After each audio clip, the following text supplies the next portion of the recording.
Saúde os irmãos com a paz do Senhor Jesus. Estamos juntos mais uma vez neste fim de semana.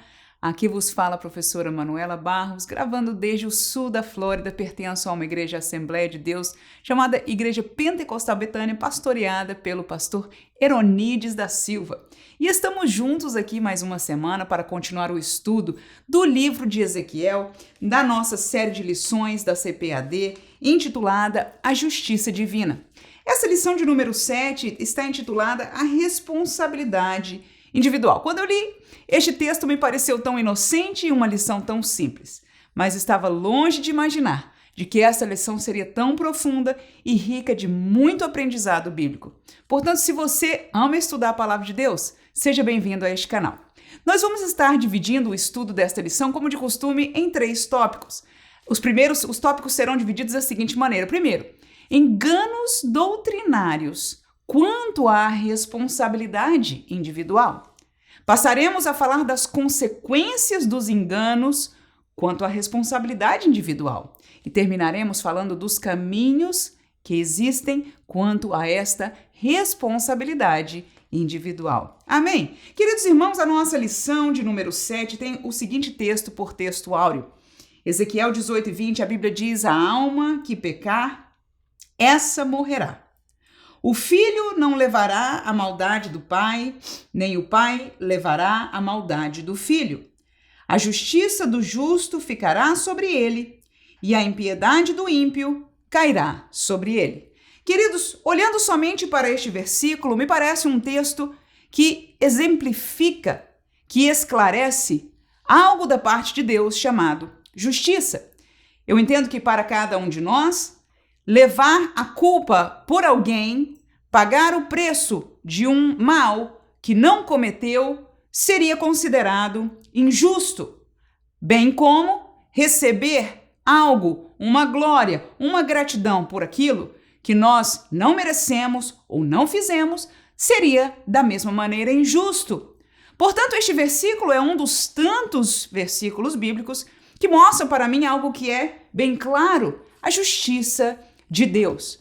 Mas vamos ver neste primeiro tópico do nosso ensino de que algumas doutrinas são ensinadas em meio evangélico e que a partir destes mesmos versículos ou destes textos ou da manipulação destes ensinam uma outra realidade doutrinária que a mim me parece, e eu imagino que a você também, injustiça da parte de Deus. Portanto, o primeiro tópico trata-se de os enganos doutrinários quanto a esta responsabilidade individual. Como falamos deste versículo, se eu peco, eu pago as consequências. Se eu obedeço, eu recebo o bem devido.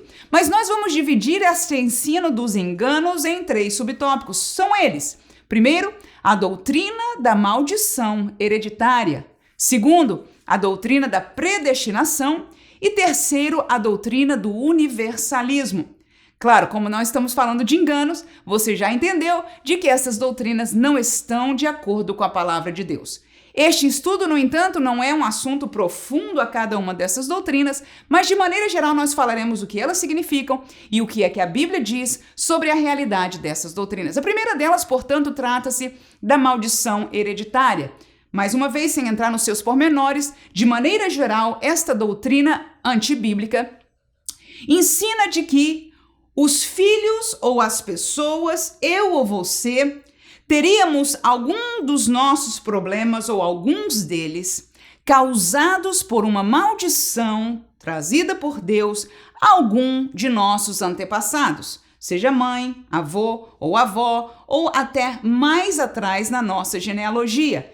Estes pecados cometidos por eles, não tendo sido perdoados por Deus, precisam ser reencontrados, reabertos o caso, se a gente pudesse assim dizer, não é? Diante de Deus, para então se pedir perdão por estes pecados e nós encontrarmos solução para as nossas próprias vidas. Queridos irmãos, se você ler, e eu recomendo a cada um dos irmãos, principalmente se você é professor de escola dominical, mas qualquer aluno, qualquer servo de Deus que se interesse em aprender da Bíblia Sagrada, por favor, não deixe de ler todo o capítulo 18, porque é enfático, vez após vez, o enfatizar de Deus no capítulo 18 de Ezequiel sobre esta realidade completamente contrária à maldição hereditária. Mas eu vou deixar para vocês alguns versículos, e se você é a primeira vez que está aqui, nosso esboço que nós usamos para este ensino está disponível para você na descrição deste vídeo, bem como no primeiro comentário. Então, deixamos para você aí alguns versículos de Deuteronômio 24 e 16, e eu peço a sua atenção comigo, ouvindo a palavra de Deus e discernindo ao mesmo tempo o significado desta palavra. Veja aí, Deuteronômio 24, 16 diz: os pais não morrerão pelos filhos, nem os filhos pelos pais. Cada qual morrerá pelo seu pecado. Ezequiel 18, como disse, versículo 2, a palavra diz o seguinte: que tendes vós que dizeis esta parábola acerca da terra de Israel, dizendo: os pais comeram uvas verdes e os dentes dos filhos embotaram. O versículo 20 diz: não, a alma que pecar, essa morrerá. O filho não levará a maldade do pai, nem o pai levará a maldade do filho. A justiça do justo ficará sobre ele, e a impiedade do ímpio cairá sobre ele. Queridos, o comentarista da nossa lição, ele comenta sobre este ditado que era popular na antiguidade, né?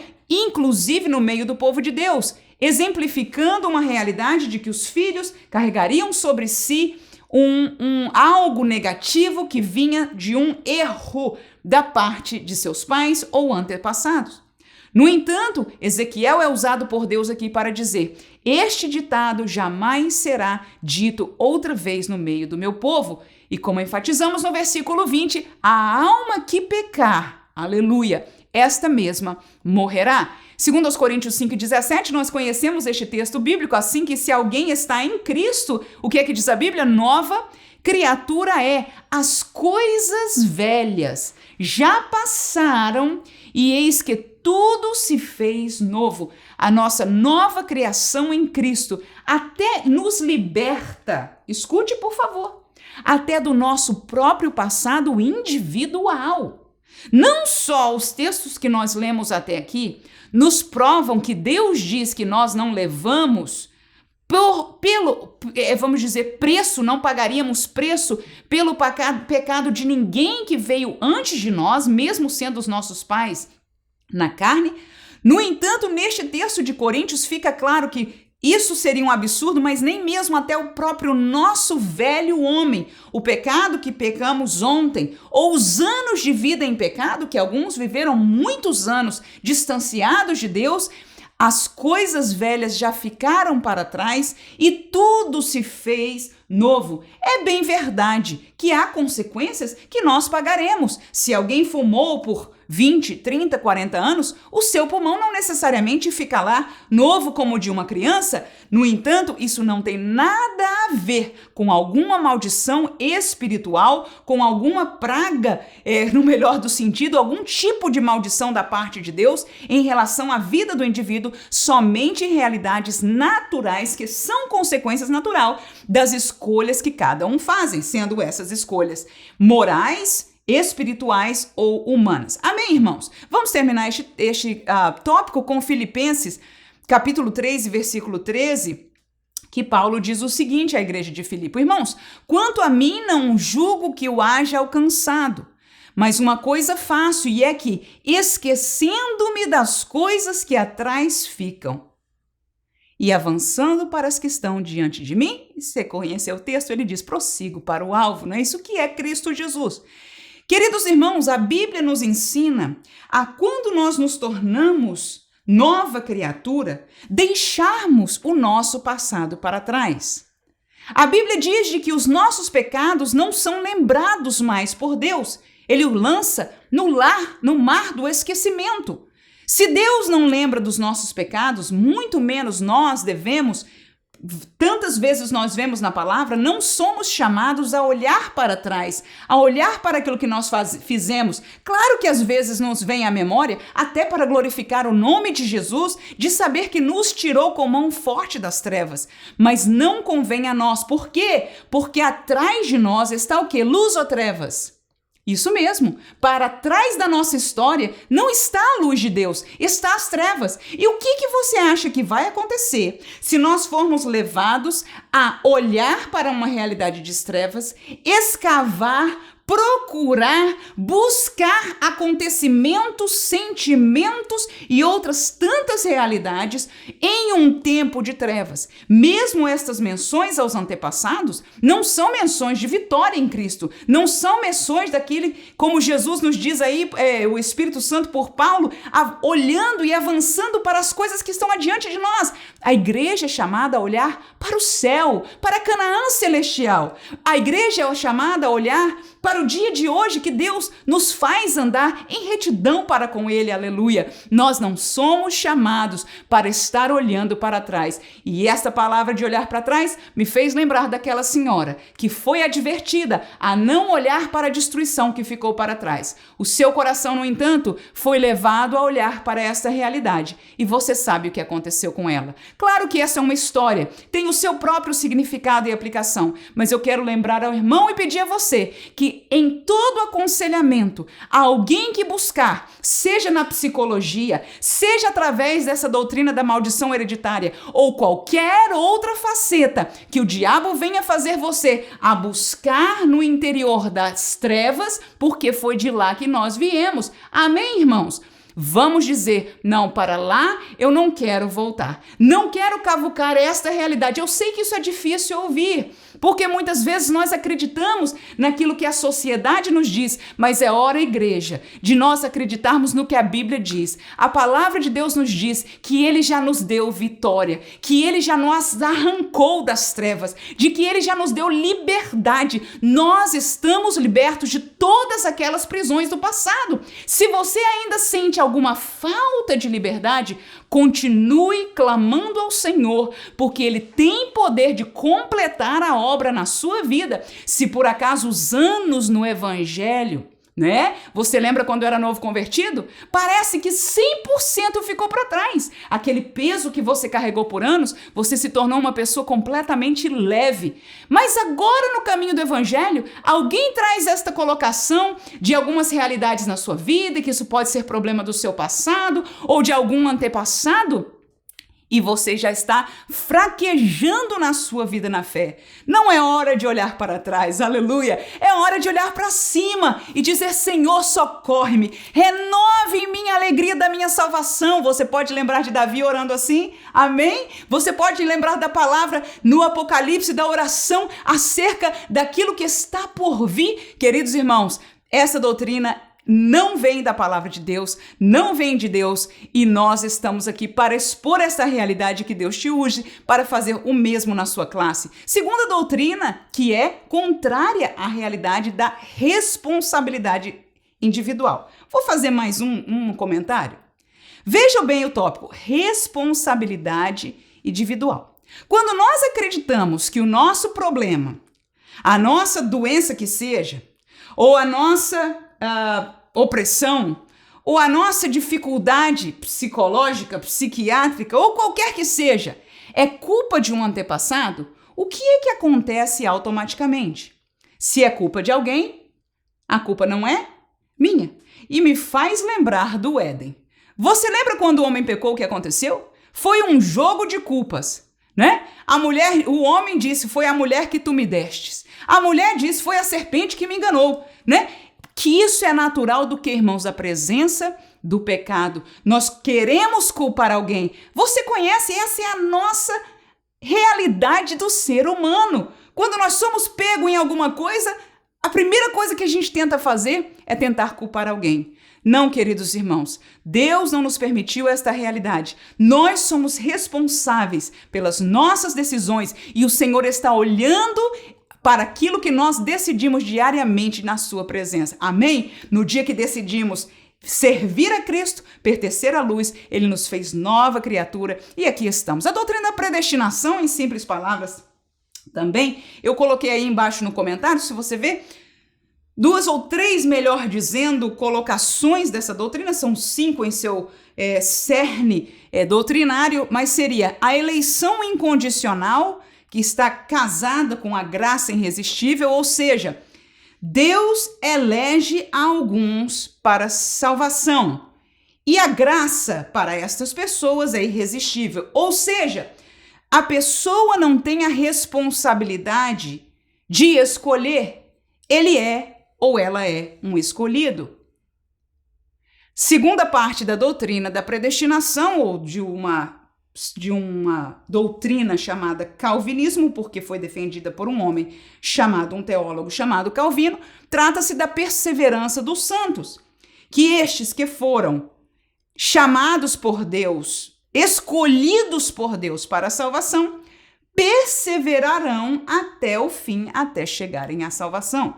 Mais uma vez, tira da realidade bíblica de que o homem escolhe a cada dia ser fiel ao Senhor, seguir em santidade, buscar crescer na presença do Senhor, em estatura, não é? Na presença em toda a virtude espiritual, que é a realidade da vida cristã que nós vivemos. Nós viemos para o Evangelho porque o sacrifício de Cristo, o Evangelho de Cristo nos foi oferecido. E nós é de graça, ele deu, não há preço, não foi por nossas obras, nós não merecíamos, isto é graça, mas esta graça, este evangelho, este caminho, aleluia, foi oferecido a cada um de nós. E eu não sei o quanto você se lembra de que você até titubeou se queria ou não, se era ou não era a hora. Alguns de vocês, ou alguns de nós, pode ter dito, não, hoje não é o dia, não quero hoje, deixou para uma outra oportunidade. Graças a Deus que o Senhor te deu outra oportunidade e chegou o dia que você, de coração, de entendimento, decidiu receber, servir e pertencer e dar a sua vida a Jesus. Portanto, a doutrina da predestinação vai contrário a este ensino bíblico em Ezequiel e alguns outros que nós vamos estar compartilhando com os irmãos. 2 textos em Ezequiel 18, onde estamos, versículo 24, diz: mas desviando-se o justo da sua justiça, olha aí a perseverança dos santos. Se o justo se desviar da sua justiça e cometer o que? Iniquidade, fazendo conforme todas as abominações que faz o ímpio, porventura viverá? De todas as suas justiças que tiver feito, não se fará memória. Na sua transgressão, com que transgrediu, e no seu pecado, com que pecou, ele morrerá. Este morrerá aí, queridos irmãos, quer dizer, vai passar para uma eternidade sem Deus. Ele, quando a palavra de Deus diz, morreu em seus pecados, exatamente, morreu apartado espiritualmente de Deus em sua injustiça. O contexto está muito claro aí, Deus falando se alguém é justo, supostamente se existissem os eleitos e a realidade de uma perseverança já eleita, predestinada para as pessoas, não haveria este caso, porque aí Deus não está dizendo aquele que parece justo, não, está dizendo aquele que é justo, amém? Mas se esse decidir, durante o correr da sua vida, cometer iniquidade, fazer abominações, como diz aí, igual o ímpio, então a justiça que ele fez antes, as obras de justiça, a realidade cristã que ele viveu antes, Deus não vai trazer à sua memória, é o que está escrito aí. 33 ainda de Ezequiel, leia o texto do 13 ao 16. Quando eu disser ao justo que certamente viverá, e ele confiando na sua justiça praticar iniquidade, não virão em memória todas as suas justiças, mas na sua iniquidade que pratica, ele morrerá. Viu aí? Perseverança dos santos? Não, senhor. Ele confiou na sua justiça, mas se ele praticar a maldade e permanecer na maldade, ele vai morrer em sua maldade. Sigamos no 14. Quando eu também disser ao ímpio, certamente morrerás. Veja aí uma determinação de Deus. Essa pessoa estava mesmo morrendo, assim como o justo estava mesmo caminhando o caminho de justiça. Se ele se converter do seu pecado e fizer juízo e justiça, restituindo este ímpio o penhor, pagando o furtado, andando nos estatutos da vida, ou seja, obedecendo a palavra e não praticando iniquidade, o que diz? Certamente viverá. não morrerá. De todos os seus pecados com que pecou, não se fará memória contra ele. Juízo e justiça fez, certamente viverá. Tanto bem como o mal que nós fizemos no passado, se permanecermos nele, ele será a nossa memória, aquilo que lá no Apocalipse, lá no trono branco diz que abrirão os livros e estará aqui escrito as nossas obras. E aí está esta realidade. Termino com ainda 2 textos bíblicos. 1 Timóteo 2:4 diz que quer que todos os homens se salvem. Quem é este? É Deus. E venham ao conhecimento da verdade. A predestinação diz, em sua teoria, que alguns homens se salvarão, que Deus elegeu alguns homens no sentido geral, homens e mulheres, para a salvação. E a palavra de Deus diz que todos os homens, é o desejo de Deus, que se salvem. Nem todos se salvarão, porque não escolherão a Deus. Mateus 10:22. E odiados por todos sereis por causa do meu nome, mas aquele que perseverar até o fim será salvo. Portanto, nós é que decidimos perseverar até o fim. Apocalipse 2:10 diz, nada temas das coisas que hás de padecer. Eis que o diabo lançará alguns de vós na prisão para que sejais tentados e tereis tribulação de 10 dias. Sê fiel até a morte e dar-te-ei a coroa da vida. Queridos irmãos, esta é a segunda doutrina, que é errônea, contrária à responsabilidade individual. Se eu sou predestinado por Deus, por que responsabilidade? Não é? Deus já me escolheu. Eu sei que no fim eu vou perseverar, eu vou me levantar porque Deus me escolheu. A Bíblia não nos ensina assim. A Bíblia nos ensina a cada dia decidir ser obedientes, a viver uma vida de praticar a justiça, de permanecer até o fim, aleluia, para chegarmos a ver o Senhor nos céus. Terminamos com a doutrina do universalismo. Tito capítulo 2, versículo 11 ao 15. A Bíblia diz, porque a graça de Deus se há manifestado, trazendo salvação a todos os homens. Ora, se nós parássemos aí, nós creríamos na doutrina do universalismo. O universalismo ensina de que a salvação trazida pelo sacrifício do Cristo é dada, atinge a toda a humanidade. Portanto, ninguém vai ser condenado porque Jesus morreu pelos pecados de toda a humanidade. Bem verdade é que Jesus morreu pelo pecado de toda a humanidade. No entanto, aceitar este sacrifício, aceitar esta graça oferecida, cabe a cada um de nós. Veja o segmento da palavra, porque o texto de Tito não termina aí. Vamos voltar lá no versículo 11? A Bíblia diz, porque a graça de Deus, estamos falando da graça, ok? O favor de Deus em salvar, ok? Se há manifestado em Cristo Jesus pela sua salvação, né? Trazendo salvação ou oferecendo salvação a todos os homens, ensinando-nos. Quem está ensinando os irmãos? Olha aí. Quem? A graça. A graça nos foi oferecida e ela nos ensina o quê? Que renunciando à impiedade e às concupiscências mundanas, vivamos neste presente século sóbria, justa e piamente, aguardando a bem-aventurada esperança e o aparecimento da glória do grande Deus e nosso Senhor Jesus Cristo. A graça nos diz não só renuncie o passado de impiedade, mas permaneça no caminho de justiça e tenha os seus olhos voltados para o céu, para a eternidade, que é aquilo que nos aguarda. Muito bem, terminamos este tópico com o texto mais conhecido da Bíblia Sagrada, João 3,16. Porque Deus amou o mundo de tal maneira que deu o seu Filho unigênito. Se a gente parasse aí, né? Para que todo aquele que nele crê não pereça, mas tenha vida eterna. Parece tudo lindo para todos, mas há uma cláusula, que aquele que crê é aquele que aceitar, aquele que receber, pela fé, crer, então esse alcançará a salvação.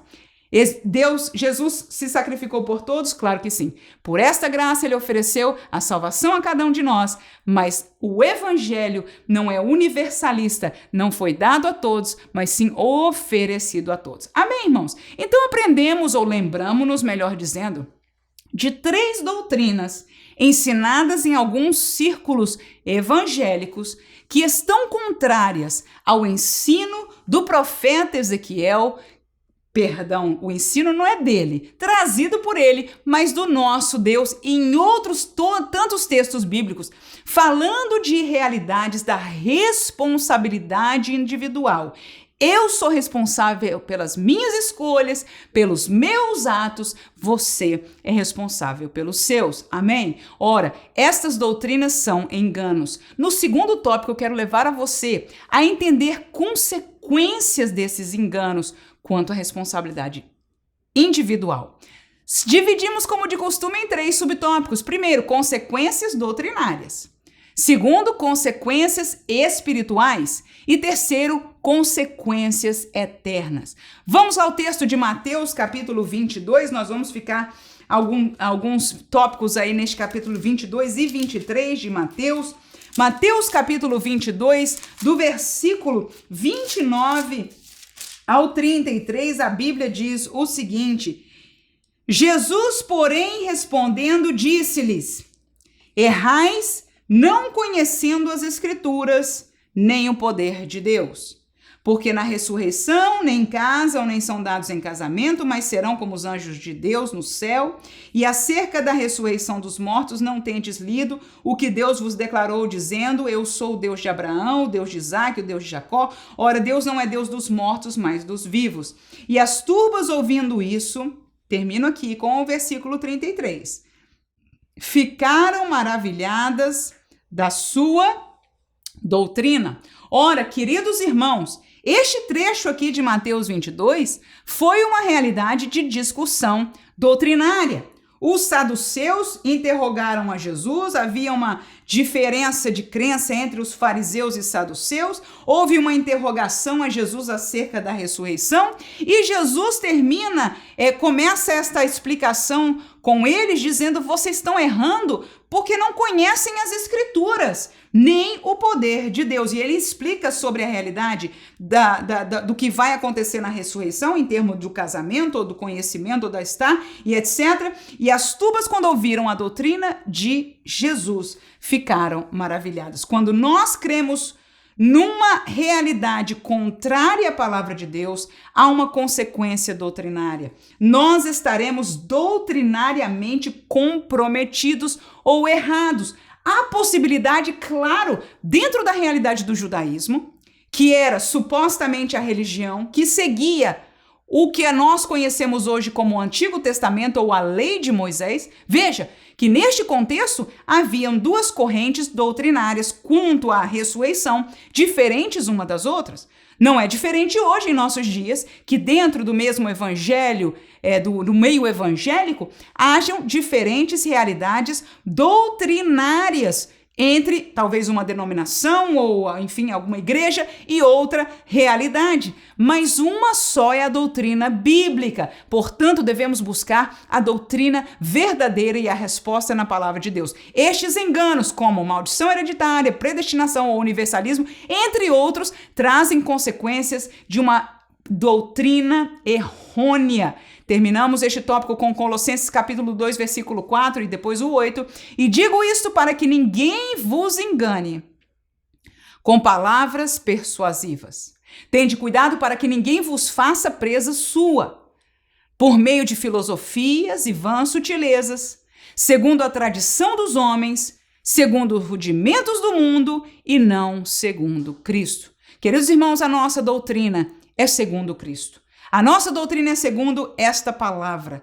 Podemos até, às vezes, errar em alguma coisa ou não termos uma compreensão 100% de algum texto bíblico. Mas o nosso coração, o nosso entendimento e a nossa busca é obedecer ao Deus desta palavra, que nos deixou esta fonte de conhecimento e de entendimento, aleluia, para nós termos para nossas vidas. E veja que até Jesus disse: vocês erram porque não conhecem o que? As Escrituras, nem o poder de Deus. Portanto, erros doutrinários. Veja esse texto aí, por favor. Paulo diz, muitos usam para fazer presas, são enganadas as pessoas. Só pode colocar uma coisa com outra, você ligar essas duas realidades? Pessoas que creem em pastores, ensinadores, estão em denominações que ensinam a maldição hereditária, estão sendo enganados e estão sendo presos por filosofias, por sutilezas vãs, que segundo a palavra de Deus, aí eu posso fazer esta aplicação, são segundo a tradição dos homens, ou rudimento do mundo. Com certeza não são segundo Cristo. Amém, irmãos? Eu não quero aqui taxar negativamente nada disso, mas espiritualmente a verdade é que é um engano. E muita gente hoje está orando, buscando, pedindo perdão por pecados de outros entes, quando esta realidade é antibíblica. A responsabilidade, a lição do profeta Ezequiel hoje nos traz à tona, essa realidade é individual. A alma que pecar, essa morrerá. Daquilo que você fizer, você vai pagar a sua consequência em nome de Jesus. Agora, não só há uma consequência doutrinária, não só se você aprender errado ou crer em alguma dessas doutrinas, você vai estar num caminho doutrinário errado. Por consequência, a doutrina errada leva a uma consequência espiritual negativa. Nós entendemos e vemos na prática esta realidade, mas eu vou deixar para você alguns textos bíblicos aí. Mateus capítulo 23, 13 e 14 diz ali, Jesus aos escribas, mas ai de vós, escribas e fariseus hipócritas, porque fechais aos homens o reino dos céus, nem vós entrais, nem deixais entrar aos que estão entrando. Ai de vós, escribas e fariseus hipócritas, porque devorais as casas das viúvas sobre pretexto de prolongadas orações. Por isso sofrereis mais rigoroso juízo. Queridos irmãos, olhe bem para as palavras de Jesus aí, por favor. Ele está falando sobre a realidade de duas posições da igreja da época, se pudesse dizer, da igreja judaica, escribas, lidando com a palavra de Deus, fariseus, aqueles mais santos, mais separados, mais devotos, dos mais devotos ao ensino da palavra de Deus da época, aquilo que nós conhecemos como o Antigo Testamento. E Jesus os chama de hipócritas, falando, vocês estão fechando aos homens o reino dos céus. O que é isso? Significa que há uma liderança religiosa que supostamente representa aquilo que é de Deus. Por favor, no tempo que Jesus estava ali, ainda não existia igreja estabelecida. Jesus veio para estabelecer a igreja. Então, a igreja da época, a realidade de encontrar o Deus Javé é o sacrifício do templo. É o Deus daquele templo. Aleluia. É a palavra dos profetas, dos salmos, de Moisés, da lei de Moisés. Mas Jesus põe o dedo em rixas em relação a estes líderes e diz: o que vocês estão fazendo é impedir que as pessoas entrem no céu. Nem vocês estão entrando. Vocês, ao ensinar doutrinas erradas, faço eu um paralelo, ao viver uma vida diferente daquilo que é a palavra de Deus e manipular a palavra para isso e usar coisas humanas, você sabe disso, tem não só texto bíblico, mas provas históricas da realidade de como se colocava palavras, sentimentos e artigos, não é? No melhor dos sentidos, humanos na lei judaica, não era a escritura sagrada, eram textos paralelos, por isso cuidado. Qualquer texto paralelo não pode nunca ter o mesmo valor da Bíblia Sagrada. Por mais santo que seja aquele que escreveu, não é isso? Até Paulo disse, um anjo do céu vier com outra revelação, seja anátema. Devemos ter cuidado. Portanto, não só há consequências doutrinárias, mas essas consequências doutrinárias causam realidade de escravidão espiritual e de consequências espirituais que podem ser, inclusive, eterna, como Jesus colocou aí em Riche. Salmo 120, versículo 2. Deixo ainda este texto quando o salmista clama: Senhor, livra a minha alma dos lábios mentirosos e da língua enganadora. Ó irmãos, que este seja o rogo de cada um de nós em nome de Jesus. Enquanto, por um lado, nos esforcemos, voltemos a canais como estes e outros de santos e santas mulheres e homens de Deus que têm ensinado esta santa palavra de Deus, compromisso com ela e nada mais.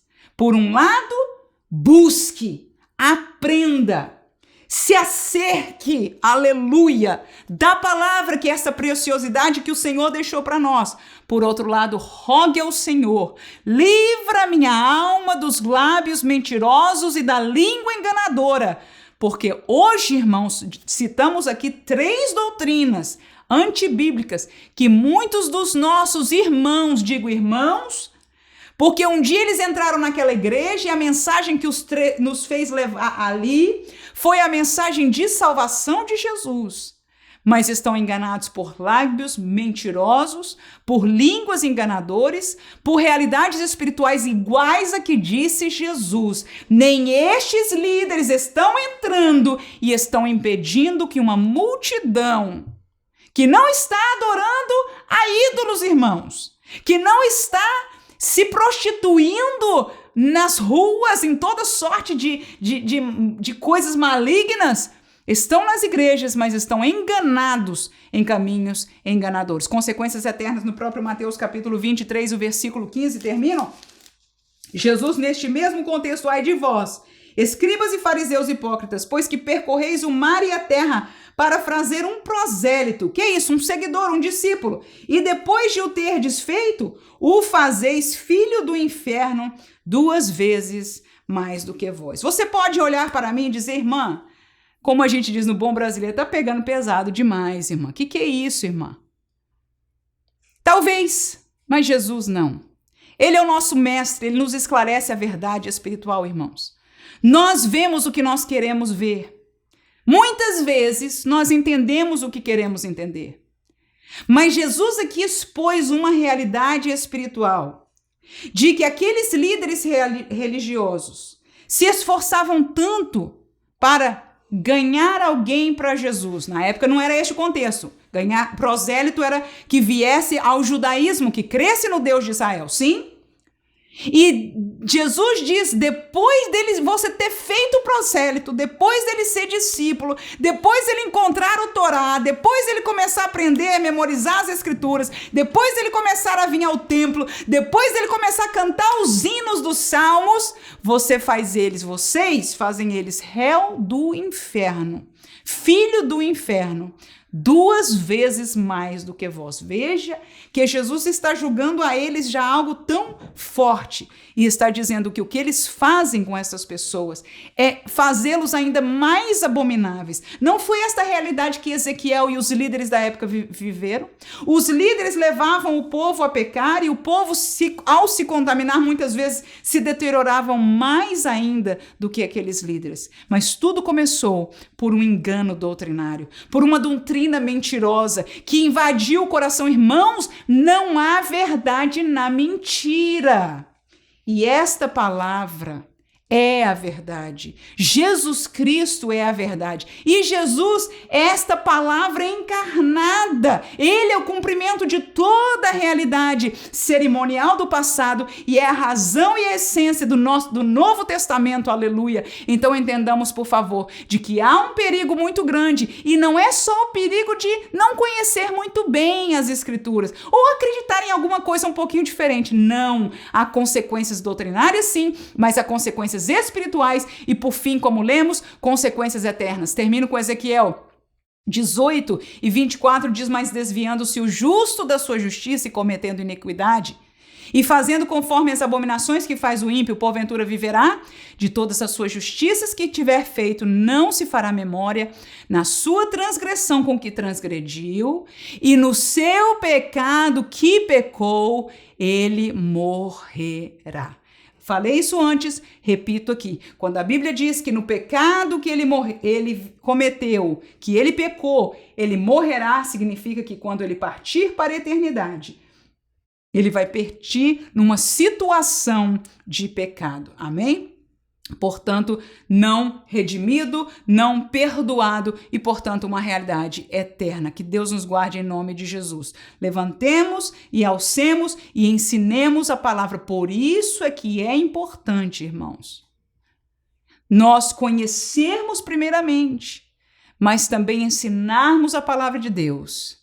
Oh, irmãos, precioso, se você é professor de escola dominical, alegra o teu coração. Eu sei que é duro muitas vezes, aliás, a maioria das vezes. As classes vão diminuindo, as pessoas vão sentindo sono, parece uma apatia, irmãos, como nunca, mas ainda o ensino da palavra é a nossa única solução e salvação. Não são só gritos, pregações, porque o contexto de uma pregação é muito mais limitado. Claro que tem os seus benefícios, é próprio da igreja, nós temos que pregar mesmo, não só o evangelho, mas em toda a realidade bíblica. Glória a Deus pela pregação da palavra. Eu prego a palavra de Deus, amo pregar a palavra de Deus. Mas o ensino, Jesus nos mandou ensinar a todo mundo essa doutrina, aleluia. Nós ensinamos aquilo que a Bíblia diz, a doutrina dos apóstolos. Que é isso que eles aprenderam de Jesus e seguiram esta doutrina. Termina a nossa classe com os caminhos quanto à responsabilidade individual. Primeiro, os caminhos de Deus, direito, o caminho do homem, torcido, o caminho da religião, aprisionador. Olha lá o texto de Ezequiel 18, versículo 29, diz assim: Contudo, diz a casa de Israel, o caminho do Senhor não é direito. Não são os meus caminhos direitos, ó casa de Israel? E não são os vossos caminhos torcidos? Irmãos, veja que cara de pau do povo. De falar a Deus, não. Quando Deus falou essa história de que cada um morre pelo seu, o contexto é esse, irmãos. O contexto é da responsabilidade individual. E o que o coração do povo falava era isso aí, porque Deus conhece o coração. Eles diziam, o caminho do Senhor não é direito. Queridos, nós vivemos uma realidade social que muitas coisas nos são impostas. Algumas a gente vê de cara escancarado, ainda está muito fresco na nossa realidade social, que a gente diz, meu Deus, isso não está certo. Mas ao passar do tempo, vai permeando, vai se tornando normal. E quando a gente descobre que a palavra de Deus é totalmente contrária e que Deus é totalmente contrário àquilo, muitas vezes em nosso coração nós dizemos a mesma coisa. O Senhor, o caminho de Deus, isso aí não é direito, não é bem assim. Cuidado, irmãos, em nome de Jesus, que não é bem assim. Vamos nos lembrar de que a porta é estreita e o caminho é estreito que nos leva à salvação. E larga e ampla é a porta e o caminho que leva ao inferno, à destruição eterna. Provérbios capítulo 3, versículo 6, reconhece-o em todos os teus caminhos, e ele endireitará as tuas veredas. Quer um caminho perfeito? Busca a Deus em nome de Jesus. 1 Samuel 16:7, deixo para você aí. Porém o Senhor disse a Samuel, não atentes para a sua aparência, nem para a altura de sua estatura, porque eu tenho rejeitado. Olha lá o que diz aí, mais importante que a gente quer deixar para você. Porque o Senhor não vê como o homem vê, pois o homem vê o que está diante dos olhos. Escute essa palavra, irmãos. Porém, o Senhor olha para o coração. Eu e você olhamos para aquele pregador e a gente vê os olhos, a gente escuta aquela história que ele fez a gente chorar, a gente escuta aquele testemunho, né? A gente escuta, a gente vê a cara de piedade. Eu não estou querendo desfazer de pastor nenhum, nem de irmã nenhum, nem de nada. Eu querendo dizer que assim como havia os fariseus da época, assim como haviam falsos profetas na época, assim como hoje nós já aprendemos e conhecemos que há falsas doutrinas, essas falsas doutrinas não estão sendo pregadas num cabaré, não, irmãos. São igrejas com pastores, com professores de escola dominical, com líderes de jovens. Essas doutrinas são ensinadas. Eu me lembro a primeira vez que eu lidei com a realidade, eu era bem nova da maldição hereditária, uma amiguinha minha que morava vizinha no prédio que eu morava, ela começou a frequentar uma outra igreja, uma igreja que tornou-se muito popular, uma igreja de jovens, Hoje cresceu imensamente essa igreja, mas o cerne da parte dos seus ensinos doutrinados é a maldição hereditária. E quando ela falou que estava indo para um seminário, que estava não é, fazendo um seminário para esta realidade, maldição hereditária, foi a primeira vez que eu vi ali, né, irmãos? Então, esta é a realidade. Você olha para aquele pastor e ela via os jovens, o quebrantamento. Ela me falava que coisa linda aquela igreja era. Ao mesmo tempo que eu me lembro bem, ao mesmo tempo que ela começou a falar essas coisas que para mim eram estranhas e raras, ainda que eu não tinha muito entendimento na época, eu era muito nova, mas eu me lembro bem dela enfatizar como na igreja muitos jovens estavam sendo salvos, como a igreja ensinava e chamava atenção para algumas coisas que a outra igreja nem chamava, e que queria santidade, etc. Queridos irmãos, muitas vezes é isso que o diabo faz. Coloca alguma coisa positiva, aliás, quase sempre não, sempre faz assim. Sempre é disfarçado em meio a alguma coisa que está certa. O erro sempre vem, né, disfarçado para ser oferecido. Mas aí está a realidade. Quer um caminho perfeito? Deus não vê o que o homem vê, irmãos. Quer acreditar Você conhece isso até... Olha, irmãos, por favor. Até a gente tem irmão que é artista, né? Sabe ser artista, irmão. Sabe chorar, sabe fazer a plateia, né? Crente. Muito mais no mundo, nas nossas telenovelas, pessoas que sabem, não é, manipular. Amém, irmãos? E alguns desses que são vítimas espirituais, inclusive, do mal. Amém, irmãos? E se o mal pode fazer, a Bíblia diz, se disfarça como um anjo de luz. Você quer ver o disfarce do anjo de luz ou você quer que o Senhor te revele o que está por trás? Se você está pronto, meu querido irmão, minha querida irmã, peça ao Senhor como salmista, Senhor, não me deixe cair em lábios enganosos. Língua mentirosa, faz-me ver essa realidade. E o Senhor te esclarecerá, porque Ele ama a tua vida, Ele ama a igreja, Ele nos quer levar para o céu. O caminho do homem, então, é torcido, disse o Senhor, porque o Senhor disse é torcido, né? E é. Provérbios 14, 12, a Bíblia diz, há caminhos que ao homem parece direito, mas o fim dele são caminhos de morte. Vamos lá, Jeremias 19 e 17, 9. Enganoso é o coração, você conhece esse texto, mais do que todas as coisas e perverso, quem será? Por que o nosso caminho é torcido, irmão? Nosso coração próprio começa aí, é enganoso. Termina em 1 Coríntios 2,14. Ora, o homem natural não compreende as coisas do Espírito de Deus, porque parecem loucura e não podem entendê-las porque elas se discernem espiritualmente. Então o caminho do homem, a nossa natureza, irmãos, não entende essas coisas. Por isso que a gente julga com olhos humanos, diz, tadinho, não é bem assim, ele está só confuso. Não, irmãos, nós estamos vendo as coisas com olhos naturais. Mas graças a Deus que o Senhor deu à igreja o Espírito de Deus para habitar em nós e para nos permitir discernir.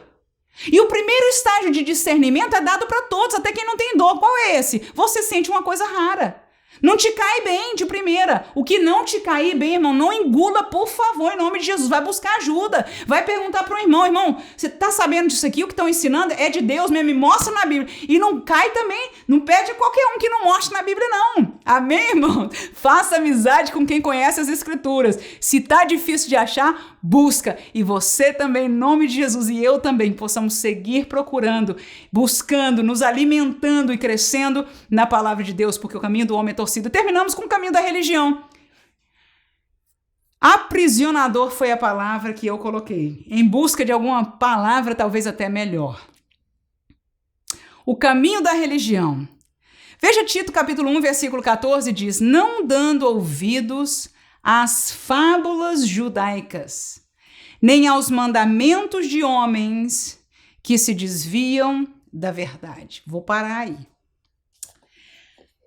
Irmãos, o que nós vivemos como crentes não é propriamente uma religião, é uma nova vida em Cristo. A nossa religião é baseada naquilo que Jesus falou naquele versículo que a gente leu hoje. Na palavra de Deus e no poder de Deus. O poder de Deus, a manifestação da palavra, a gente conhece o poder de Deus por causa da palavra. A palavra nos ensina o que é o poder de Deus. Quando a palavra nos diz que Deus criou todas as coisas, no princípio criou Deus os céus e a terra.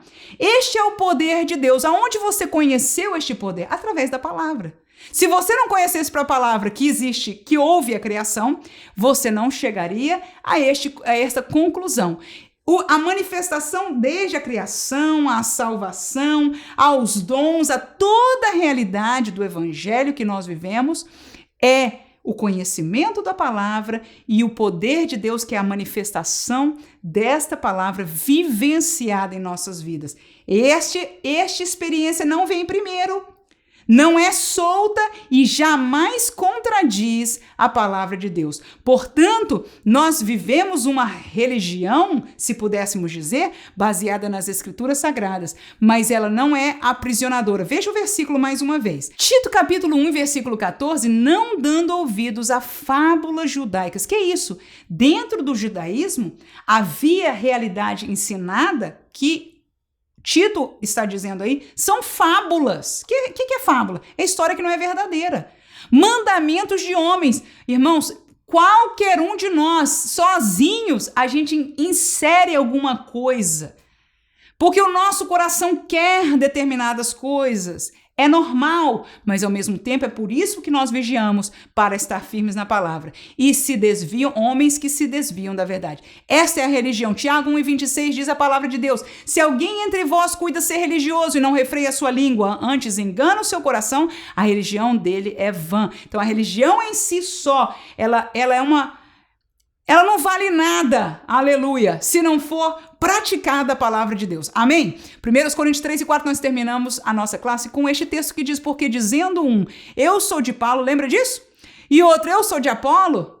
Olha o que Paulo pergunta, porventura vocês não são carnais? Né? Então, o caminho da religião faz com que nós digamos, eu sou da igreja tal, eu vou para a igreja do pastor fulano de tal, eu sou daquela igreja que tem membros, tem congregações no mundo inteiro, eu sou daquela igreja, olha irmão, a convenção do meu estado é uma coisa assim, irmão, que não existe igual. Irmãos, porventura não somos carnais? Nós somos de Jesus. Aí um diz, eu sou arminiano, eu sou calvinista. Irmãos, eu sou da Bíblia. Amém, irmãos? Claro que você vai dizer, Armínio defendeu teologicamente um certo caminho doutrinário. Calvino defendeu teologicamente um outro caminho doutrinário. Já falamos dele hoje, a predestinação. Nós, irmãos, como crentes, não podemos ser como os nossos queridos irmãos de Corinto. Nós não somos nenhum nem outro. Claro, eu entendo quando algumas literaturas, hoje nós estamos tão crescidos, né, no conhecimento que nós gostamos de usar estas palavras, mas vamos, em nome de Jesus, não fazer desta realidade a bandeira da nossa vida. Se Armínio defendeu o evangelho, glória a Deus, irmão Armínio, você já venceu a tua peleja, a tua vida, já está no céu. Aleluia, eu estou aqui atrás. Ambos, aleluia, defendemos o evangelho e a palavra de Deus para a glória do nome do Senhor. Defendamos a Jesus e não uma religião. Deus abençoe você, a sua classe, a sua família, em nome de Jesus. Amém.